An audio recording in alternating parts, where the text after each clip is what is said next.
हो गई। देखिए, मैंने आपको अभी तक आईयूपीएसी नाम बताया था।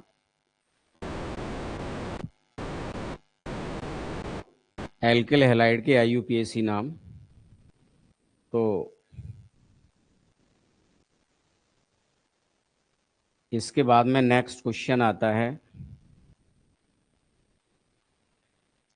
एल्किल हैलाइड की ध्रुवीय प्रकृति। एल्किल हैलाइड है, इन एल्किल हैलाइड की ध्रुवीय प्रकृति होती है।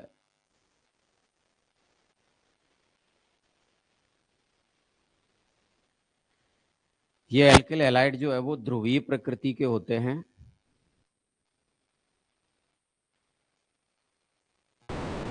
इसको एक्सप्लेन करना है। तो देखिए, एल्किल हैलाइड में R bond X, R bond X, R की जगह पे कोई भी एल्किल मूलक ले सकते हैं अपन, CH3CH2, कोई भी, कितने भी कार्बन वाला। एक्स की जगह पे कोई भी हैलोजन ले लीजिए, ये एल्किल हैलाइड है। तो एल्किल हैलाइड में हैलोजन परमाणु कार्बन से आवंदित है। एल्किल हैलाइड में हैलोजन परमाणु कार्बन से आवंदित है।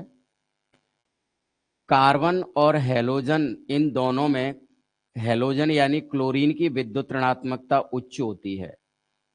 क्लोरीन की विद्युत ऋणात्मकता उच्च होने के कारण इलेक्ट्रॉनों का स्थानांतरण उच्च ऋण विद्युतीय हैलोजन की ओर होता है, जिससे हैलोजन पर आंशिक ऋणावेश और कार्बन पर आंशिक धनावेश आ जाता है, जिससे ये बंध ध्रुवीय प्रकृति का हो जाता है। इसी कारण से एल्किल हैलाइड ध्रुवीय होते हैं। तो अपन को इसी तरीके से समझना है कि एल्किल हैलाइड ध्रुवीय क्यों होते हैं। क्योंकि एल्किल हैलाइड में कार्बन उच्च ऋण विद्युतीय हैलोजन से जुड़ा होता है।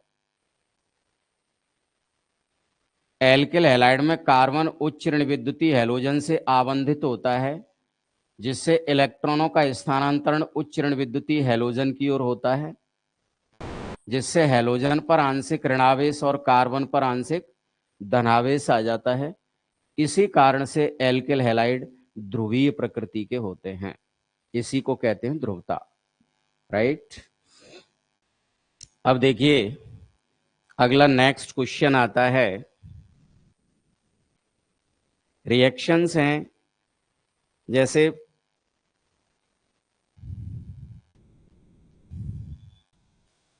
क्या होता है जब 1 प्रोपीन को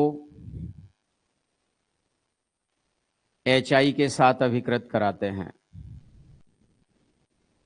1 प्रोपीन, देखिए 1 प्रोपीन है तो प्रोप का मतलब कितने कार्बन हैं, 3। नंबरिंग किसी भी साइड से कर सकते हैं। जब अपन नाम से सूत्र बनाते हैं तो नंबरिंग किसी भी साइड से कर सकते हैं। तो जैसे इधर से नंबरिंग करेंगे कार्बन की 1 2 3, तो 1 प्रोपीन कह रहा है, प्रोपीन, इन यानी डबल बॉन्ड, डबल बॉन्ड के लिए इन लगाते हैं। तो कौन से नंबर के कार्बन से कह रहा है, वो पहले नंबर के कार्बन से कह रहा है, तो 1 प्रोपीन हो गया ये। अब देखिए, कार्बन की वैलेंसी 4 होती है, तो 2 बंधों से जुड़ा है, तो 2 हाइड्रोजन और अटैच कर देंगे, 4 हो जाएगी। ये वाला कार्बन 3 बंधों से अटैच है, तो इसमें 1 हाइड्रोजन अटैच करेंगे, 4 वैलेंसी हो जाएगी। ये वाला कार्बन 1 बंध से अटैच है, तो इसमें 3 हाइड्रोजन अटैच करेंगे और इसकी वैलेंसी भी 4 हो जाएगी। इसको कहेंगे 1 प्रोपीन। ये 1 प्रोपीन का स्ट्रक्चर बन गया। तो वो ये कह रहा है कि क्या होता है जब 1 प्रोपीन को HI के साथ अभिकृत कराते हैं। HI, इसको हैलोजन अम्ल कहते हैं। ये सभी हैलोजन अम्ल होते हैं। HCl है, HBr है, HI है, ये सभी हैलोजन अम्ल होते हैं। तो हैलोजन अम्ल HI के साथ जब एल्कीन की क्रिया कराई जाती है, तो ये रिएक्शन मार्कोनिकॉफ नियम के अकॉर्डिंग होती है। मार्कोनिकॉफ नियम आपने लास्ट ईयर पढ़ा होगा 11th क्लास में। तो वो ये कहता है कि जब किसी एल्कीन की क्रिया हैलोजन अम्ल से कराते हैं तो हैलोजन अम्ल का ऋणायन उस कार्बन से जुड़ता है जिस पर हाइड्रोजन की संख्या कम होती है। ये हैलोजन अम्ल हैं, तो इसमें हैलोजन की ऋण विद्युतता उच्च है तो आंशिक ऋणावेश, हाइड्रोजन की कम है तो आंशिक धनावेश। हैलोजन अम्ल इस तरीके से ध्रुवीय प्रकृति के रहते हैं ये। अब इस हैलोजन अम्ल की क्रिया 1 प्रोपीन से कराते हैं तो मार्कोनिकॉफ नियम के अकॉर्डिंग रिएक्शन होगी। हैलोजन अम्ल का ऋणायन उस कार्बन से जुड़ेगा जिस पर हाइड्रोजन की संख्या कम होती है, इसी को मार्कोनिकॉफ नियम कहते हैं। तो ये मार्कोनिकॉफ नियम के अकॉर्डिंग होगी तो ऋणायन किससे जुड़ेगा? आई वाला पार्ट, आई वाला भाग जुड़ेगा इस कार्बन से, क्योंकि इस कार्बन पर हाइड्रोजन की संख्या कम है, तो आई वाला भाग इससे जुड़ जाएगा और बचा हुआ एच, एच इस वाले कार्बन से जुड़ जाएगा। ये जब दोनों जुड़ेंगे तो बैलेंसी पहले से ही 4 है, जब जुड़ेंगे तो ज्यादा हो जाएगी, तो इसलिए डबल बॉन्ड का क्या रह जाता है? सिंगल बॉन्ड रह जाता है। तो ये हो जाएगा CH3 बॉन्ड CH, CH से I और उसके बाद में CH3। ये बात हमेशा ध्यान रखनी है, जब किसी भी कंपाउंड में परमाणु जुड़ते हैं तो बंधों की संख्या कम हो जाती है। अगर किसी अणु में ट्रिपल बॉन्ड है और परमाणु उसमें जुड़ रहे हैं तो डबल रह जाएगा। अगर डबल बॉन्ड है किसी अणु में और उसमें परमाणु और जुड़ रहे हैं तो सिंगल बॉन्ड रह जाएगा। अगर सिंगल बॉन्ड है अणु के अंदर, परमाणु जुड़ रहे हैं तो वो बॉन्ड टूट जाएगा। तो ऐसे ही इसमें है HI से क्रिया कराई तो हैलोजन अम्ल का ऋणायन उस कार्बन से जुड़ेगा जिस पर हाइड्रोजन की संख्या कम है, इससे जुड़ जाएगा। तो इससे ये जुड़ गया तो CH से I जुड़ गया और उसके बाद में H बचा है वो इस कार्बन से जुड़ जाएगा। इस तरीके से इसको कहेंगे अपन 1 2 3 2 आयोडो प्रोपेन। इसका नाम हो जाएगा 2 आयोडो प्रोपेन। ये 2 आयोडो प्रोपेन इसका नाम है, ठीक है। अब अगली रिएक्शन वो कह रहा है एल्कोहल की क्रिया कराते हैं अपन PCl5 से। एल्कोहल जैसे R बॉन्ड CH2OH, इसकी क्रिया PCl5 यानी फॉस्फोरस पेंटाक्लोराइड से कराते हैं। एल्कोहल टॉपिक जो है वो आगे वाली यूनिट में आएगा, इसकी रिएक्शन अपन डिटेल में पढ़ेंगे जब ही। तो देखिए एल्कोहल की क्रिया जब भी PCl5 से कराते हैं तो एल्कोहल 2 प्रकार की रिएक्शन देता है, एक तो नाभिक रागी अभिक्रिया और एक इलेक्ट्रॉन रागी अभिक्रिया। नाभिक रागी और इलेक्ट्रॉन रागी 2 प्रकार की अभिक्रिया देता है ये। तो नाभिक रागी अभिक्रिया में तो क्या होता है, देखिए ऑक्सीजन और हाइड्रोजन के बीच का बॉन्ड टूटता है नाभिक रागी अभिक्रिया में, और इलेक्ट्रॉन रागी अभिक्रिया में कार्बन और ऑक्सीजन के बीच का बॉन्ड टूटता है। 2 तरीके की रिएक्शन होती हैं।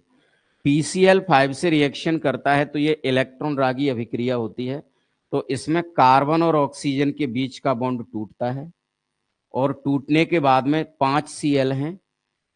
एक Cl तो कार्बन से जुड़ेगी, एक Cl हाइड्रोजन से जुड़ेगी HCl, उसके बाद में 3 Cl P से जुड़कर POCl3 बना लेगा। तो इस तरीके से R bond CH2Cl plus HCl plus PO 3 Cl बचे तो POCl3 निकल जाएगा। इसको बोलते हैं अपन एल्किल क्लोराइड। ये एल्किल क्लोराइड हो गया। इस तरीके से रिएक्शन होती है अल्कोहल की। अगली रिएक्शन आती है अल्कोहल की क्रिया SOCl2 से, R बॉन्ड CH2 और OH, इसकी रिएक्शन कराते हैं SOCl2 से। देखिए इसकी रिएक्शन जब SOCl2 से कराते हैं तो इसमें भी मैंने आपको ये बताया है कि अल्कोहल जो होता है वो 2 प्रकार की अभिक्रियाएं देता है, एक तो होता है नाभिक रागी और एक इलेक्ट्रॉन रागी। नाभिक रागी अभिक्रिया में तो ऑक्सीजन और हाइड्रोजन के बीच का बॉन्ड टूटता है, और इलेक्ट्रॉन रागी में क्या होता है, कार्बन और ऑक्सीजन के बीच का बॉन्ड टूटता है। तो ये जो रिएक्शन होंगी ये सभी रिएक्शन नाभिक रागी, ये जो रिएक्शन है PCl5 के साथ, SOCl2 के साथ, इस तरीके की जो रिएक्शन की हैं ये इलेक्ट्रॉन रागी अभिक्रिया के प्रदर्शित करेंगी। तो देखिए इसमें क्या होगा, कार्बन और ऑक्सीजन के बीच का बॉन्ड टूटता है इलेक्ट्रॉन रागी में, और नाभिक रागी में ऑक्सीजन और हाइड्रोजन के बीच का बॉन्ड टूटता है, राइट। तो देखिए इसमें ये और ये बीच का बॉन्ड टूटेगा, तो इसमें क्या होगा, 2 Cl हैं तो एक Cl तो कार्बन से अटैच हो जाएगी और एक Cl हाइड्रोजन से अटैच हो जाएगी, और उसके बाद SO और ये O, SO2 गैस निकल जाएगी। इसको बोलते हैं अपन सल्फ्यूरिल क्लोराइड। तो देखिए R bond CH2 bond Cl, plus निकलेगा SO2 और प्लस निकलेगा HCl। तो जब प्राथमिक एल्कोहल है ये, इसकी क्रिया अपन सल्फ्यूरिल क्लोराइड से कराते हैं, तो इसमें क्या होता है, किस प्रकार की अभिक्रिया होगी ये, सबसे पहले तो अपन को ये समझना है। तो ये होगी इलेक्ट्रॉन रागी अभिक्रिया। तो इलेक्ट्रॉन रागी इस अभिक्रिया में क्या होगा, कार्बन और ऑक्सीजन के बीच का बॉन्ड टूटेगा। कार्बन और ऑक्सीजन के बीच का बॉन्ड टूटेगा तो इसमें 2 क्लोरीन है, तो एक क्लोरीन कार्बन से अटैच हो जाएगी, एक क्लोरीन हाइड्रोजन से अटैच हो जाएगी, और SO और O, SO2 गैस निकल जाएगी। इसको कहेंगे एल्किल क्लोराइड। इस तरीके से ये एल्किल क्लोराइड बनती है। अब देखिए अगली वो रिएक्शन कह रहा है, जैसे इथिलीन है, इथिलीन की रिएक्शन कराते हैं ब्रोमीन से, कार्बन टेट्रा क्लोराइड की उपस्थिति में रिएक्शन कराई जाती है। ये कार्बन टेट्रा क्लोराइड की उपस्थिति में रिएक्शन कराते हैं तो ये योगात्मक क्रिया होती है। योगात्मक क्रिया क्या होती है, जिसमें दो अभिकारक एक ही उत्पाद बनाते हैं, उसे अपन योगात्मक क्रिया कहते हैं। तो देखिए इसमें अभिकारक एक तो इथिलीन है और एक ब्रोमीन है, दोनों आपस में क्रिया करेंगे तो दोनों 2 Br एक एक कार्बन से जुड़ जाएगी। अभी अभी मैंने आपको एक बात बताई कि जिसमें परमाणु जुड़ते हैं उसमें बंधों की संख्या कम हो जाती है। तो जैसे इसमें डबल बॉन्ड है, एक Br ऊपर जुड़ गया और एक Br नीचे जुड़ गया, तो डबल बॉन्ड का सिंगल बॉन्ड हो जाएगा और दोनों Br अलग अलग कार्बन से जुड़ जाएंगे, इस तरीके से जुड़ जाएंगे। ये इथिलीन ब्रोमाइड बोलेंगे इसको। इसको बिस हैलाइड भी बोलते हैं अपन। जब भिन्न भिन्न कार्बन से हेलोजन परमाणु जुड़े होते हैं उसको अपन क्या बोलते हैं, विस हैलाइड बोलते हैं। तो इस तरीके से ये रिएक्शन होती हैं। तो सबसे पहले मैंने क्वेश्चन समझाया एल्किल हैलाइड ध्रुवीय प्रकृति के क्यों होते हैं। तो इसमें अपन को इस तरीके से समझना है कि एल्किल हैलाइड में कार्बन उच्च ऋण विद्युतीय हैलोजन से जुड़ा होता है, जिससे कार्बन पर आंशिक धनावेश और हैलोजन परमाणु पर आंशिक ऋणावेश आ जाता है, जिससे ये बंध ध्रुवीय प्रकृति का हो जाता है। इसी कारण एल्किल हैलाइड ध्रुवीय होते हैं। अब ये रिएक्शन है, 4 रिएक्शन बताई है मैंने आपको। पहली बताइए एल्कीन की क्रिया हैलोजन अम्ल से। कोई भी एल्कीन है 2 से अधिक कार्बन वाली और उसकी क्रिया हैलोजन अम्ल से कराएंगे, HI या HBr से। जब क्रिया कराई जाती है तो हैलोजन अम्ल का ऋणायन उस कार्बन से जुड़ता है जिस पर हाइड्रोजन की संख्या कम होती है, ये बनेगा। PCl5 से SOCl2 sulphuryl chloride, carbon tetra chloride, इस तरीके से रिएक्शन कराते हैं। अब आगे पढ़ेंगे अपन इसमें।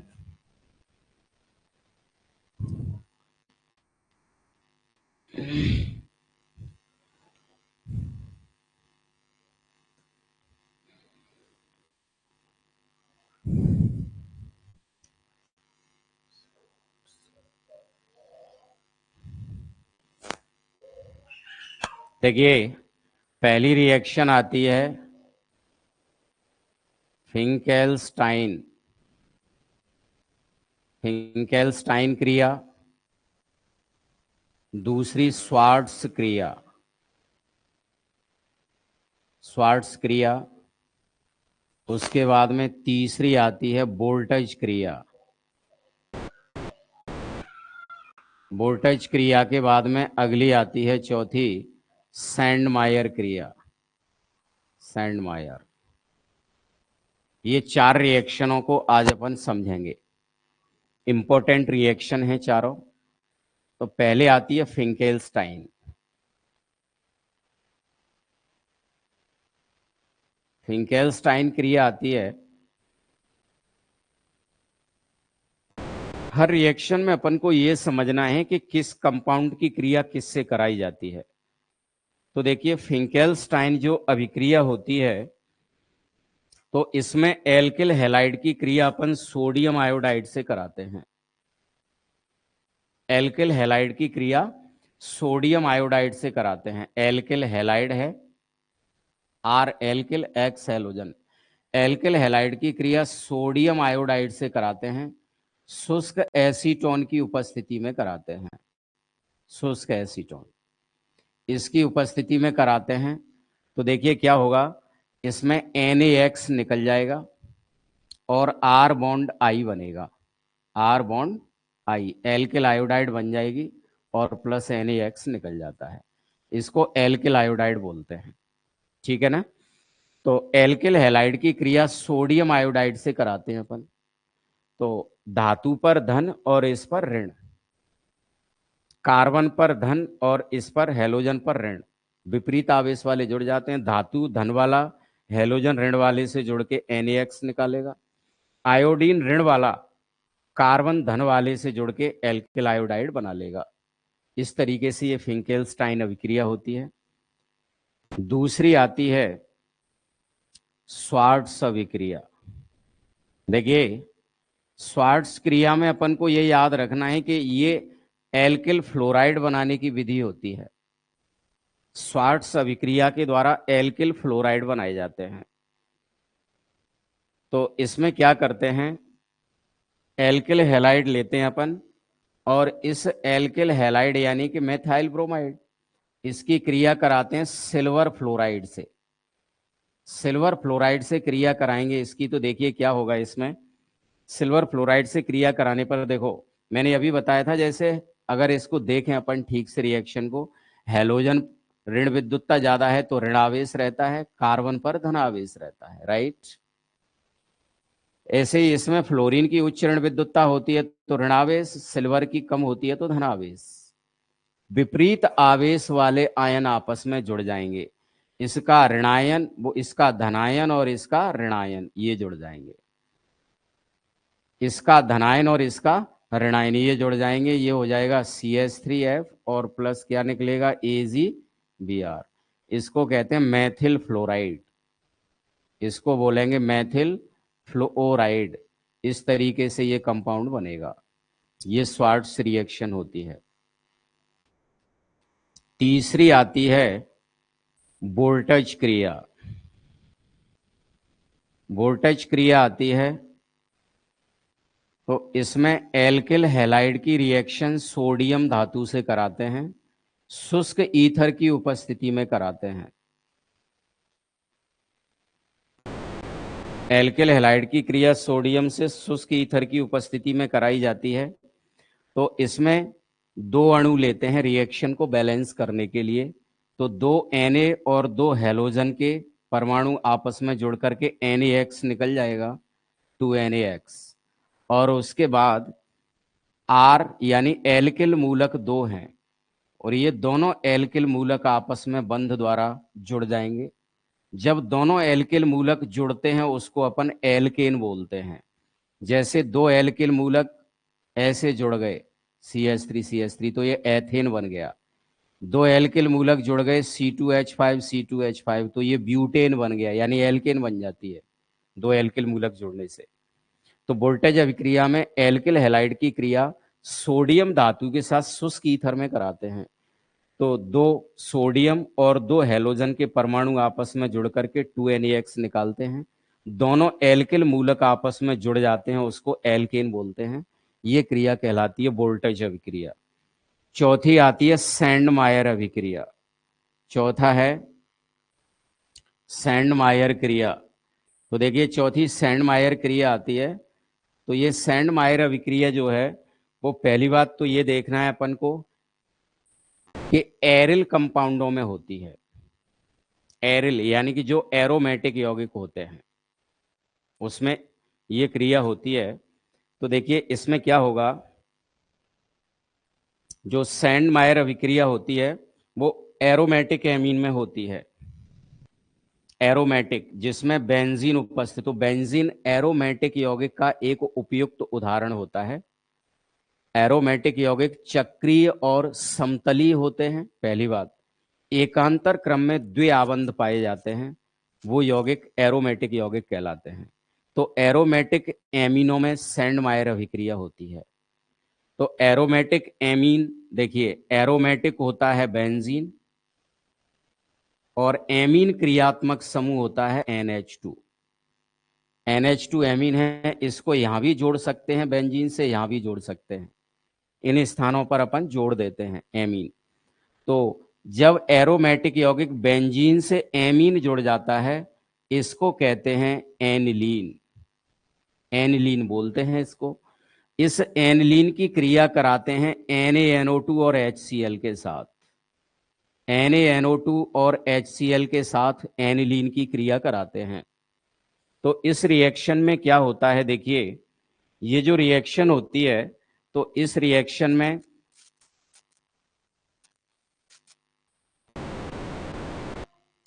ये वाला N और ये वाला N दोनों जुड़ते हैं N2 और ये Cl जुड़ता है। N2Cl अटैच हो जाता है, बाकी का सभी निकल जाता है इसमें से। तो देखिए यहां पर एक N ये और एक N ये, N2 और Cl ऐसे अटैच होता है। जब किसी से N जुड़ता है उसको एजो बोलते हैं। एक N जुड़ेगा तो एजो, दो N जुड़ गए तो डाई एजो। तो बेंजीन डाईएजोनियम क्लोराइड इसका नाम हो जाएगा।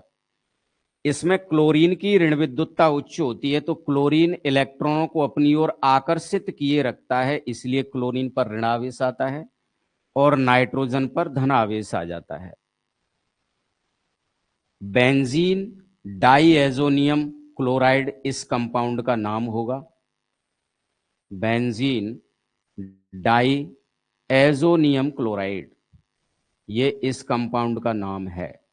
ये जो बेंजीन डाईएजोनियम क्लोराइड है इसको आगे क्यूप्रस हैलाइड से अभिकृत कराते हैं। ये होता है क्यूप्रस हैलाइड, ये क्यूप्रस हैलाइड कंपाउंड है। इससे कराते हैं तो इसमें से N2 गैस रिलीज होती है। ये जो N2 गैस है, ये N2 गैस इसमें से रिलीज हो जाएगी और बेंजीन से कौन अटैच हो जाएगा, Cl। Cl बेंजीन से बंध द्वारा जुड़ा रहता है और उसके बाद में N2 गैस निकल जाती है। इसको कहेंगे अपन क्लोरोबेंजीन। ये क्लोरोबेंजीन बन जाती है सैंडमायर अभिक्रिया में। ठीक है, तो सबसे पहली बात, इन रिएक्शनों को अगर अपन ठीक से देखें तो सबसे पहली बात, जैसे फिंकेल्स्टाइन अभिक्रिया बताई मैंने, तो फिंकेल्स्टाइन अभिक्रिया में आपको बताया, पहली बात तो याद रखनी है, फिंकेल्स्टाइन अभिक्रिया द्वारा एल्किल आयोडाइड बनाए जाते हैं। इसमें एल्किल हैलाइड की रिएक्शन सोडियम आयोडाइड से कराते हैं तो एल्किल आयोडाइड बन जाती है। दूसरी स्वार्ट्ज रिएक्शन, इसमें यह याद रखना है कि स्वार्ट अभिक्रिया द्वारा एल्किल फ्लोराइड बनाए जाते हैं। इसमें क्या करते हैं, एल्किल हैलाइड की क्रिया सिल्वर फ्लोराइड से कराते हैं। तो सिल्वर फ्लोराइड से कराने पर क्या होता है, इसका धन और इसका ऋण दोनों जुड़ के यौगिक बना लेंगे और ये मेथाइल फ्लोराइड बन जाएगी। तीसरी आती है वोल्टेज अभिक्रिया। तो वोल्टेज अभिक्रिया द्वारा एल्केन बनाए जाते हैं, मैथेन, एथेन, प्रोपेन, ब्यूटेन ऐसे। तो देखिए वोल्टेज अभिक्रिया में एल्किल हैलाइड की क्रिया सोडियम धातु से कराते हैं, शुष्क ईथर की उपस्थिति में कराते हैं। तो इसमें क्या होता है, दो सोडियम और दो हेलोजन अलग हो जाएंगे और उसके बाद दो एल्किल मूलक जुड़ जाते हैं, ये एल्केन होती है। इस तरीके से अगला आता है सैंडमायर अभिक्रिया। तो सैंडमायर अभिक्रिया में अपन को यह समझना है कि सैंडमायर अभिक्रिया जो होती है वो एरोमेटिक एमीन में होती है। एरोमेटिक बेंजीन, एमीन NH2 प्राथमिक एमीन, तो एरोमेटिक एमीन है, इसकी क्रिया NaNO2 और HCl से कराते हैं। तो N2Cl इसमें जुड़ जाता है बेंजीन से, तो इसको कहेंगे बेंजीन। 2 N है तो diazonium Cl chloride, benzene diazonium chloride बनता है। क्यूप्रस हैलाइड से अभिकृत कराते हैं इसको तो N2 गैस इसमें से रिलीज हो जाएगी, निकल जाएगी, तो बेंजीन से कौन अटैच हो जाएगा? Cl, इसको कहेंगे क्लोरोबेंजीन। इस तरीके से ये क्लोरोबेंजीन बनती है सैंडमायर अभिक्रिया द्वारा, ठीक है ना। ये है, तो ये 4 रिएक्शन आपको अच्छे से याद रखनी है। इसके आगे भी अपन देखते हैं। देखिए अगली जैसी रिएक्शन आती है, तो अगली रिएक्शन है जैसे टोलुइन को क्लोरीन के साथ,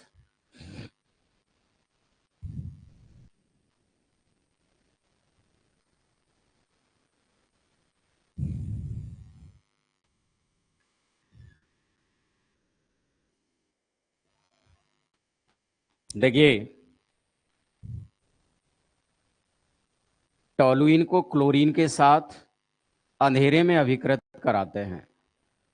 ये टोलुइन है और इस टोलुइन को क्लोरीन के साथ अंधेरे में अभिकृत कराते हैं उत्प्रेरक की उपस्थिति में, और अंधेरे में अभिकृत कराएंगे। देखिए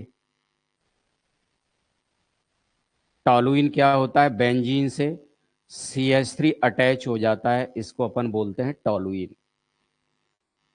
मैंने बताया था कि बेंजीन से इस जगह पर भी जुड़ सकता है कोई भी नया आने वाला समूह या परमाणु, और इस स्थान पर भी जुड़ सकता है। अब देखिए इससे पहले मैं कुछ आपको बात बताना चाह रहा हूं इस एरोमेटिक कंपाउंड के बारे में। ये जो एरोमेटिक कंपाउंड होता है बेंजीन है, ठीक है। अगर बेंजीन से कोई भी प्रतिस्थापी इससे जुड़ा हुआ है, ठीक है, तो इसकी नंबरिंग करते हैं अपन क्लॉकवाइज, 1 2 3 4 5 एंड 6, ऐसे नंबरिंग की जाती है इसकी। अब बेंजीन में जैसे कोई प्रतिस्थापी जुड़ा हुआ है सीधे पहले से ही, और कोई नया प्रवेश करना चाहता है क्रियात्मक समूह या परमाणु कोई भी, तो आगे आने वाले को कहां पर दिशा देगा? तो वो इस पर डिपेंड करता है बेंजीन से पहले से कौन जुड़ा हुआ है, वो आगे आने वाले नए परमाणु या क्रियात्मक समूह को डायरेक्शन देता है। तो देखिए 1 2 प्लेस को कहते हैं ऑर्थो, 1 3 प्लेस को कहते हैं इसमें मेटा, और 1 4 प्लेस को कहते हैं पैरा। ये स्थान होते हैं। अगर कोई 1 के अलावा 2 पर जुड़ा है तो वो ऑर्थो समावयवी बोलेंगे उसको। 1 के अलावा अगर 3 पर जुड़ा है कोई भी तो उसको मेटा समावयवी बोलेंगे। 1 के अलावा अगर कोई 4 पर जुड़ा है तो उसको पैरा समावयवी बोलते हैं। इस तरीके से समझाते हैं। अब देखिए तो टोलुइन की क्रिया क्लोरीन के साथ कराते हैं अंधेरे में, तो अंधेरे में क्रिया कराते हैं तो बेंजीन से जब CH3 जुड़ा है तो ये आगे आने वाले को ऑर्थो और पैरा पर दिशा देता है जोड़ने के लिए। ऑर्थो और पैरा पर दिशा देगा क्योंकि अंधेरे में रिएक्शन करा रहे हैं इसकी। तो देखिए CH3 ऑर्थो पर देगा, तो ऑर्थो प्लेस कौन सा होता है बेंजीन में? तो मैंने बताया 1 के अलावा 2 पर जुड़ा है उसको ऑर्थो बोलते हैं। तो 1 तो ये हो गया पहले से जुड़ा है, अब 2 ये हो गया, तो यहां पर Cl जुड़ जाएगा। अब उसके बाद में ऑर्थो के बाद में दूसरा पैरा समावयवी भी बनता है, तो बेंजीन यहाँ से CH3 यहाँ पर जुड़ा हुआ है, तो ये 1 हो गया, 1 2 3, ये 4 हो गया, तो यहाँ पर जुड़ेगा, तो इसको कहते हैं पैरा। ये पैरा आइसोमर हो गया, पैरा समावयवी हो गया। और उसके बाद में जब Cl जुड़ता है तो आपको पता है कि बेंजीन में प्रत्येक कार्बन से हाइड्रोजन जुड़ा हुआ है, हाइड्रोजन हटेगा तब Cl जुड़ेगा। तो हाइड्रोजन हटा, Cl एक जुड़ गया, एक Cl बचा, और जो हटा हुआ हाइड्रोजन है वो HCl बना लेते हैं। इस तरीके से ये रिएक्शन हो जाती है। अब देखिए एक और रिएक्शन आती है इसमें, जैसे क्या होता है जब टोलुइन को, यहां भी जोड़ सकते हैं अपन CH3 को, टोलुइन को क्लोरीन के साथ यूवी प्रकाश में अभिकृत कराते हैं, अल्ट्रावायलेट। अल्ट्रावायलेट प्रकाश में अभिकृत कराएंगे तो देखिए क्या होगा इसमें, इसको पार्श्व श्रृंखला हैलोजनीकरण क्रिया कहते हैं। पार्श्व श्रृंखला हैलोजनीकरण क्या? बेंजीन के से कोई पार्श्व समूह जुड़ा हुआ है और उस पार्श्व समूह में से हाइड्रोजन को हैलोजन के द्वारा विस्थापित कर दिया जाएगा, उसको कहते हैं अपन पार्श्व श्रृंखला हैलोजनीकरण। तो देखिए इसमें क्या होगा, जो पार्श्व समूह में जो हाइड्रोजन है उनको क्लोरीन के द्वारा प्रतिस्थापित कर दिया जाएगा, एक H हटेगा, एक Cl जुड़ जाएगा। ये एक H हटा, एक Cl जुड़ गया तो ये हो जाएगा CH2Cl प्लस HCl निकलेगा। फिर क्लोरीन से कराएंगे तो पार्श्व समूह में जो हाइड्रोजन है वो फिर हटेगा, एक हटेगा हाइड्रोजन तो एक ही बचा फिर, और Cl जुड़ गया प्लस क्या निकला HCl। फिर क्लोरीन से कराएंगे क्रिया तो एक हाइड्रोजन बचा हुआ फिर हट जाएगा और फिर जुड़ जाएगा, तो ये हो जाएगा CCl3 और प्लस निकलेगा HCl। ये पार्श्व श्रृंखला हैलोजनीकरण होता है। तो जब टोलुइन को क्लोरीन के साथ यूवी प्रकाश में अभिकृत कराते हैं तो ये पार्श्व श्रृंखला हैलोजनीकरण क्रिया होती है।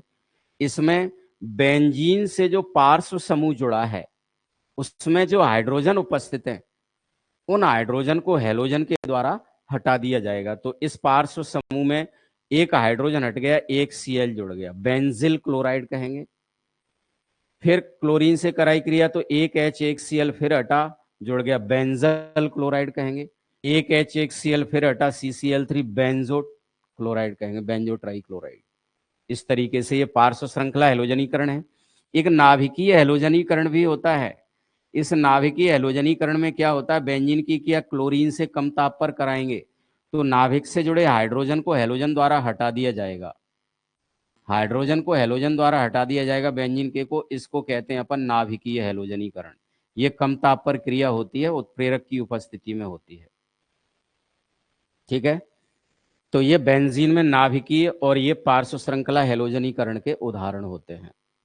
और इससे पहले ये टोलुइन की क्रिया क्लोरीन से कम ताप पर कराते हैं।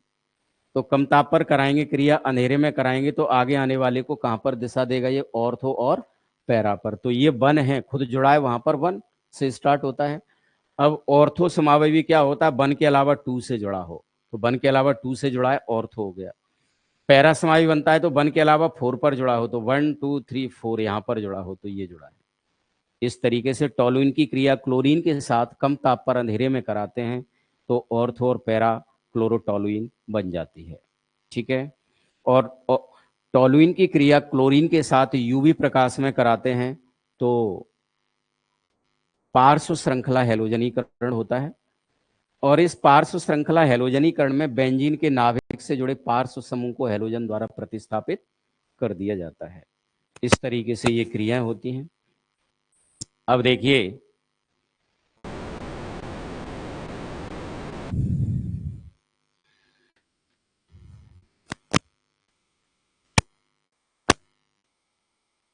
आगे जैसी रिएक्शंस आती हैं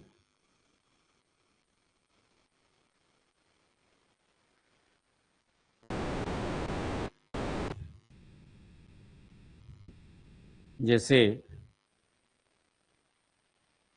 क्वेश्चन, चलो ये देख लो आप।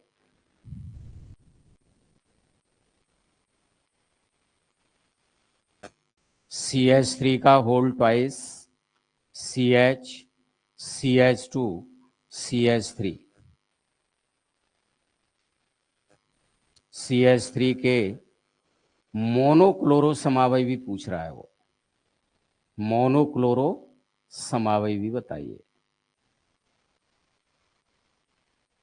इसके मोनोक्लोरो समावयवी बताने अपन को। मोनो का मतलब होता है एक, एक क्लोरीन जुड़ा हो, समावयवी से एक क्लोरीन जुड़ा होना चाहिए। तो ऐसे इस कंपाउंड के कितने मोनोक्लोरो समावयवी बनेंगे ये अपन को समझाना है। तो देखिए आंसर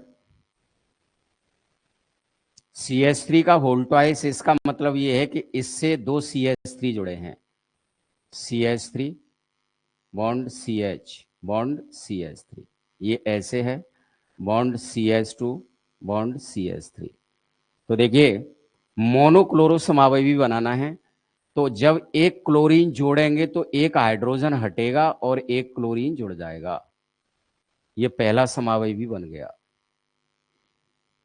अब देखिए दूसरा समावयवी बनेगा इसका, CH3 CH bond CH3 bond CH2 bond CH3, ये है कंपाउंड। तो इसमें से पहले कार्बन से Cl जोड़ दिया। समावयवी का मतलब क्या होता है? समावयवी मतलब जिनके अणुसूत्र समान हो लेकिन भौतिक और रासायनिक गुण भिन्न हो, उनको अपन समावयवी बोलते हैं। तो देखिए पहले कार्बन से जोड़ा, अब इसमें पहले नंबर के कार्बन से जुड़ गया हेलोजन, अब दूसरे नंबर के कार्बन से जोड़ेंगे इधर, तो हाइड्रोजन हटा दिया और क्लोरीन जुड़ गया। अब देखिए तीसरा तीसरा समावयवी क्या होगा? CH3 CH CH3 bond CH2 bond CH3, पहले नंबर के कार्बन से जोड़ दिया, दूसरे नंबर के कार्बन से जोड़ दिया। अब देखिए उसके बाद में अगला आएगा, तो अगला इस वाले कार्बन से जोड़ देंगे अपन, एक हाइड्रोजन हटा देंगे और एक क्लोरीन जोड़ देंगे। इससे इससे नहीं जोड़ेंगे अपन अगले में, इससे, क्योंकि इससे जोड़ देंगे तो वो का वही हो जाएगा, वो स्ट्रक्चर। क्योंकि दूसरे कार इधर से गिनेंगे तो दूसरे कार्बन से और इधर से भी दूसरे कार्बन से हो गया वो। तो ये तीसरा समावेवी हो गया। अब देखिए चौथा समावेवी है इसका। चौथा समावेवी क्या बनेगा देखिए, तो CH3 bond CH bond CH3 bond CH2 bond CH3। तो देखिए चौथा समावेवी बनेगा इसमें, इसका एक H, देखिए इसका जो एक H है इस वाले कार्बन का और इस वाले कार्बन का, ठीक है ना? तो इस वाले कार्बन का एक H ये ले लेगा, इस वाले कार्बन से एक हाइड्रोजन जो है वो ये ले लेगा, जब ये ले लेगा तो ये CH3 हो जाएगा। क्या हो जाएगा? ये CH3 हो जाएगा। और ये CH3 जो है वो, ये हाइड्रोजन तो हट ही गया, इससे जुड़ जाएगा, तो ये CH3 इससे अटैच हो जाएगा। ठीक है, ये CH3 इससे अटैच होने के बाद अब यहाँ पर क्या है? CH3, तो एक हाइड्रोजन हटेगा और उसके बाद ये Cl जुड़ जाएगा। इस तरीके से ये चौथा समावेवी हो गया इसका, ये चौथा समावेवी हुआ इसका। तो देखिए इस तरीके से इसके समावेवी बनते हैं। तो ये डिफरेंट कैसे हैं? सभी में कार्बन हाइड्रोजन और क्लोरीन की संख्या समान है, 1 2 3 4 5 कार्बन, 3 3 6 6 7 7 2 9 9 2 11 हाइड्रोजन, 1 2 3 4 5 कार्बन, 3 3 6 7 8 3 11 हाइड्रोजन। मतलब चारों में कंपाउंड में कार्बन हाइड्रोजन और क्लोरीन इनकी संख्या समान है, अर्थात चारों के अणुसूत्र समान हैं, लेकिन चारों के भौतिक और रासायनिक गुण भिन्न होंगे, क्योंकि इसमें प्रतिस्थापी पहले कार्बन से जुड़ा हुआ है, ये प्राथमिक एल्किल हैलाइड हो गया। इसमें प्रतिस्थापी दूसरे कार्बन से जुड़ा है, ये द्वितीयक एल्किल हैलाइड हो गया। इसमें प्रतिस्थापी इस वाले कार्बन से जुड़ा है, तो इससे स्ट्रक्चर भिन्न हो गया। और इसमें प्रतिस्थापी जो जुड़ा है उसमें जो एल्किल मूलक है वो तृतीयक वाला है। तो इस तरीके से चारों की संरचना भिन्न हो गई इनकी, तो इसके ये चार समावेवी बन जाते हैं। इस तरीके से अपन को समझना है। तो तरीका यही रहेगा, पहले कार्बन से जोड़ा, फिर दूसरे वाले कार्बन से जोड़ दिया, फिर इस वाले से जोड़ दिया, फिर उसके बाद में इसका एक हाइड्रोजन इससे जोड़कर जो पार एल्किल मूलक है वो तृतीयक हो गया, और उसके बाद में ये है। इस तरीके से ये स्ट्रक्चर बन जाता है। तो चार समावेवी इसके बन जाते हैं।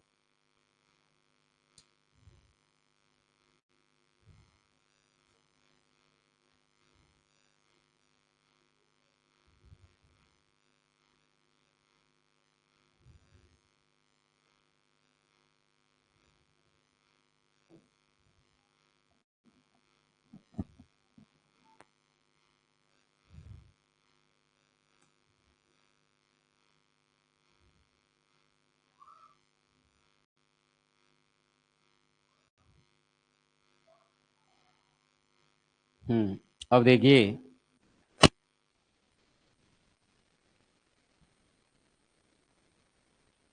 अगला क्वेश्चन आता है,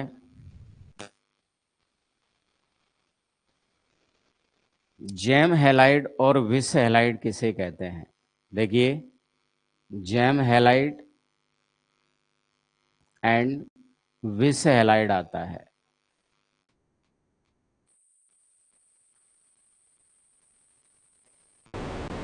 देखिए, जैम हैलाइड और विस हैलाइड क्या होता है, सबसे पहले पढ़ेंगे अपन जैम हैलाइड।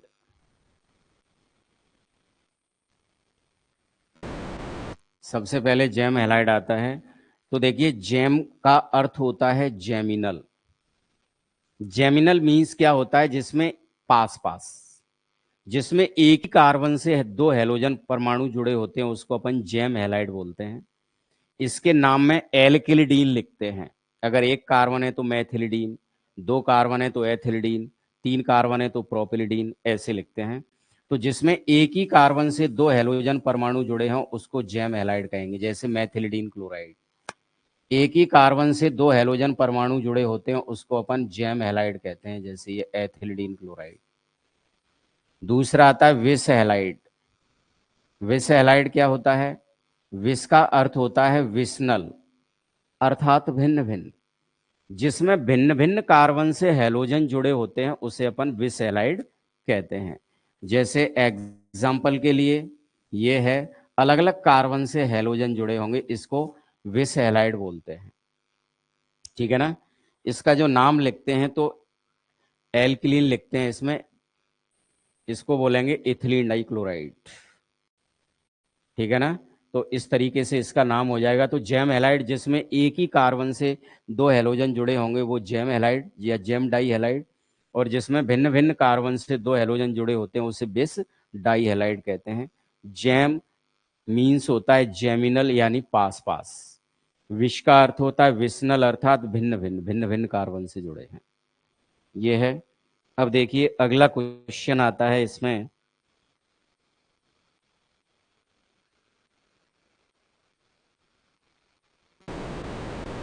देखिए,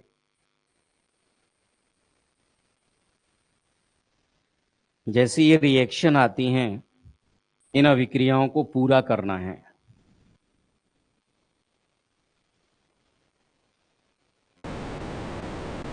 इन अभिक्रियाओं को पूरा करना है। जैसे पहली रिएक्शन है,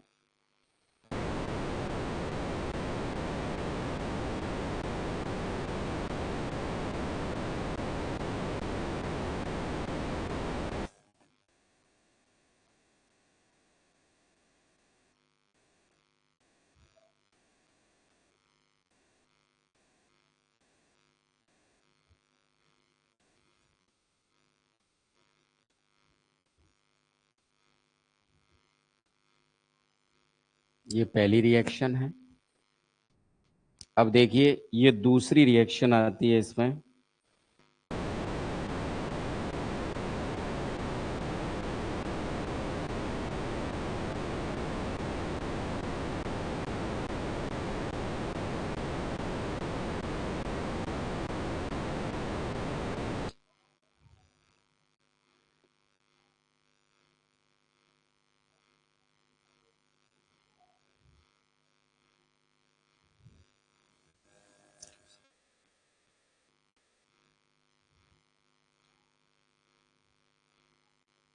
ये है,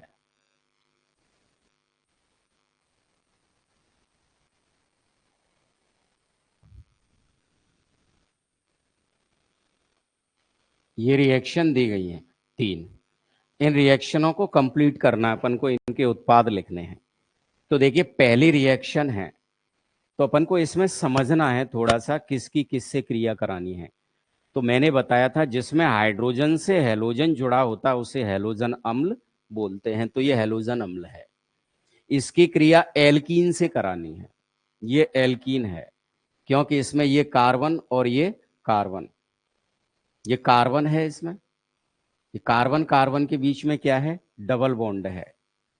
तो हैलोजन अम्ल की क्रिया काइसे करानी है अपन को, एल्कीन से।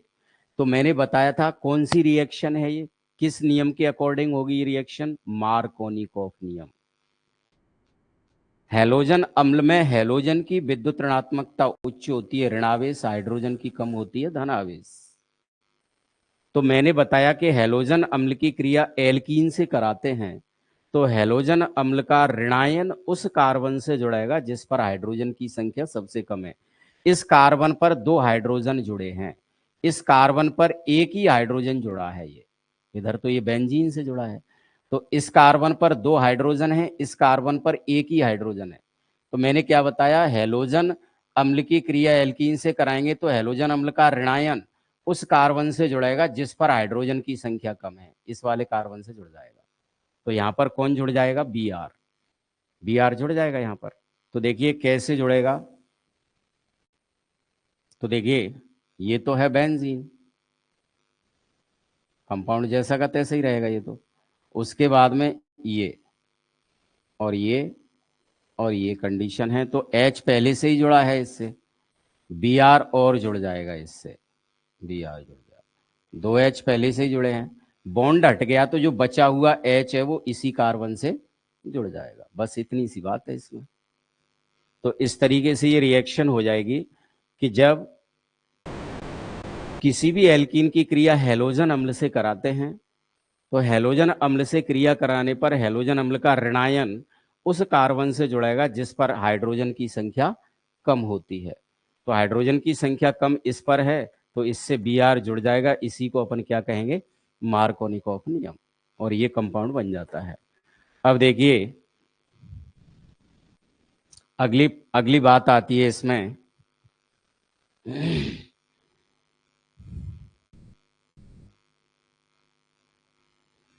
दूसरा है, ये कंपाउंड है और इसकी क्रिया कराते हैं अपन HCl से। ये कंपाउंड है क्या, तो देखेंगे डबल बॉन्ड है चेन में तो एल्कीन है, इस एल्कीन की क्रिया HCl से कराते हैं। HCl हैलोजन अम्ल है, हैलोजन अम्ल है तो हैलोजन पर ऋणावेश आएगा और हाइड्रोजन पर धनावेश आता है।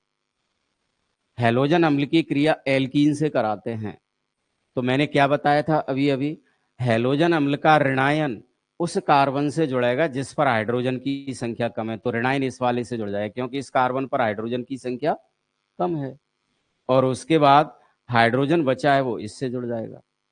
तो ये बनेगा कंपाउंड, देखिए CH3 bond CH2 bond CH से जुड़ेगा क्या, Cl, और सिंगल बॉन्ड क्या हो जाएगा, CH3। इस तरीके से ये कंपाउंड बन गया मार्कोनिकॉफ नियम। अब उसके बाद में आता है परोक्साइड प्रभाव। परोक्साइड प्रभाव को देखेंगे अपन, तो परोक्साइड प्रभाव यानी प्रति मार्कोनिकॉफ नियम कहते हैं इसको, मार्कोनिकॉफ नियम का उल्टा होता है इसमें। तो मार्कोनिकॉफ नियम का उल्टा होता है, तो एल्कीन की क्रिया ही हैलोजन अम्ल से कराई जा रही है। हैलोजन अम्ल में हैलोजन पर ऋणावेश रहता है और हाइड्रोजन पर धनावेश रहता है, राइट। तो इसमें एल्कीन की क्रिया जब हैलोजन अम्ल से कराते हैं तो हैलोजन अम्ल का परोक्साइड की उपस्थिति में हैलोजन अम्ल का धनायन उस कार्बन से जुड़ेगा जिस पर हाइड्रोजन की संख्या कम है, तो धनायन वाला यानी H वाला भाग इससे जुड़ जाएगा, तो ये CH2 हो जाएगी, और उसके बाद में Br वाला भाग है वो इससे जुड़ जाएगा, तो ये CH2Br हो जाएगी, और डबल बॉन्ड का क्या रह जाएगा, सिंगल बॉन्ड रह जाएगा इसमें। तो देखिए ये रिएक्शन होगी इसमें, बेंजीन रिंग बना दो या अल्टरनेट बॉन्ड बना दो, एक ही बात है, ये है, और बॉन्ड CH2 के बाद बॉन्ड CH से क्या अटैच हो जाएगा, एक और H हो जाएगा, तो ये CH2 हो जाएगी, बॉन्ड CH2 और ये Br, इस तरीके से ये कंपाउंड बन जाएगा, ठीक है ना।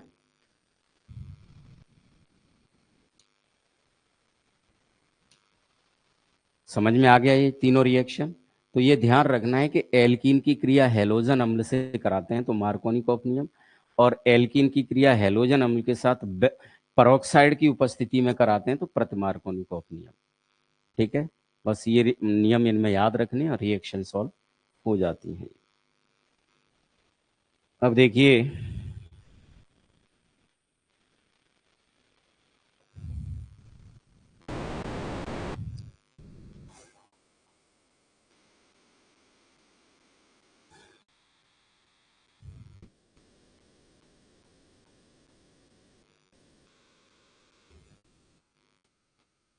देखिए एक बात ध्यान भूल गया मैं, इसमें क्या है, जैसे इसका नाम लिखना है तो कैसे लिखोगे नाम, नंबरिंग यहाँ से स्टार्ट करोगे 1 2, 1 से प्रतिस्थापी जुड़ा है तो 1 ब्रोमो, 1 से फेनिल जुड़ा है तो 1 फेनिल, और टोटल कार्बन 2 हैं तो एथेन। इसका नाम हो जाएगा 1 ब्रोमो 1 फेनिल एथेन। इस तरीके से नाम, आईयूपीएसी नाम मैंने पिछली क्लास में आपको बता चुका हूं।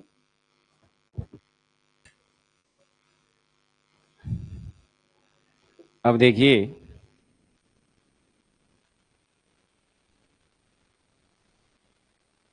अगला क्वेश्चन आता है,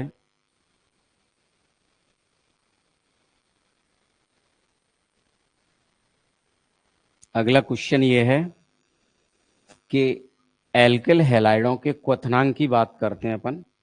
एल्किल हैलाइडों के क्वथनांक संगत एल्केन से उच्च होते हैं, क्यों? जैसे CH4, इसका संगत एल्किल हैलाइड है CH3Cl, कोई भी ले लो। C2H6, इसका संगत एल्किल हैलाइड है C2H5Br।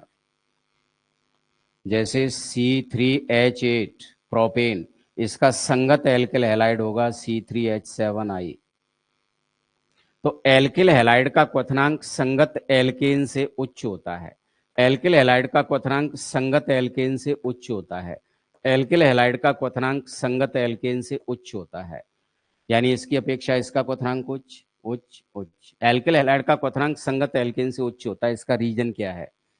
तो देखिए, मैंने आपको एक बात बताई कि एल्किल हैलाइड ध्रुवीय प्रकृति के होते हैं। एल्किल हैलाइड है ये, तो कैसी प्रकृति के होते हैं? ध्रुवीय प्रकृति के, यानी हैलोजन पर ऋणावेश और एल्किल या कार्बन पर धनावेश, इस तरीके से रहता है। एल्किल हैलाइड में हैलोजन पर ऋणावेश और कार्बन पर धनावेश। तो एल्किल हैलाइड ध्रुवीय प्रकृति के होते हैं। इसी कारण एल्किल हैलाइड अणुओं के मध्य में अंतर आणविक आकर्षण बल प्रबल होता है। एक अणु का ऋणावेश सिरा दूसरे अणु के धनावेश सिरे से आकर्षण द्वारा बंधा रहता है।